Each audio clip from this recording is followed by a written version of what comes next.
Hi, everybody. I wanted to talk to you a little bit today about transpositions in Dorico, and specifically a little hurdle you might hit if you have started a project in the easiest way to start a project in Dorico. So I'm going to create a new project. In this case, I'm just going to use solo piano.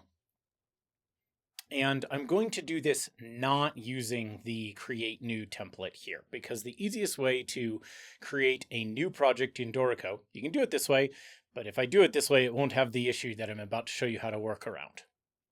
I'm going to say new from project template, and I'm just going to pick a solo piano. And boom, now we have a solo piano. I'm going to enter some notes here. I'm going to reach over to my MIDI keyboard behind me. Great. Cool. So I have a bunch of notes here, and you should notice that there are two things this doesn't have. It doesn't have a time signature, and it doesn't have a key signature. The time signature is fairly obvious. This is an open meter.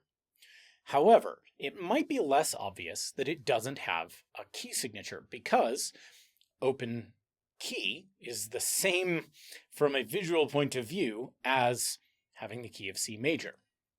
Now, let's say that I want to transpose this.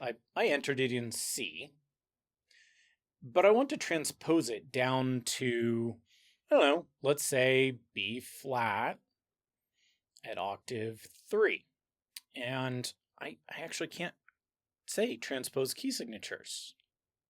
That's interesting. That's because there's no key signature. So even though I've selected everything, it'll transpose the notes, but there's no key signature for it to transpose, so it won't. Let's undo that. If I instead grab this guy and say key signature, now it's in C. And nothing has changed visually. Nothing would even look different in the engraved output, in fact. But now this has a key signature. And so if I once again say transpose down to B flat, at octave 3, apply. Now I have this option, transpose key signatures. And if I do this and I say OK, notice that it has once again transposed the notes, but it's also inserted a key signature change for it.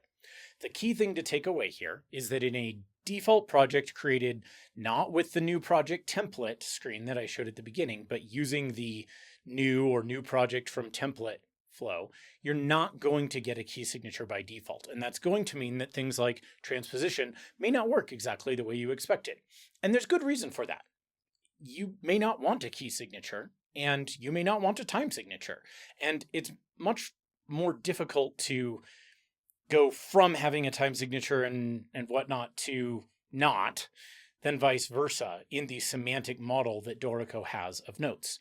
Remember, it understands pitch and duration as its fundamentals. And as we can see here, it's perfectly happy to work in pitch and duration without having a key signature or a meter or any of that. And that makes it very flexible, but it does mean you may have this issue. So that's it. Thanks for listening. I hope, and watching, I guess. Hope you enjoyed that. And I'll be back some other time when I have another tip to share about Dorico. That's it. Bye.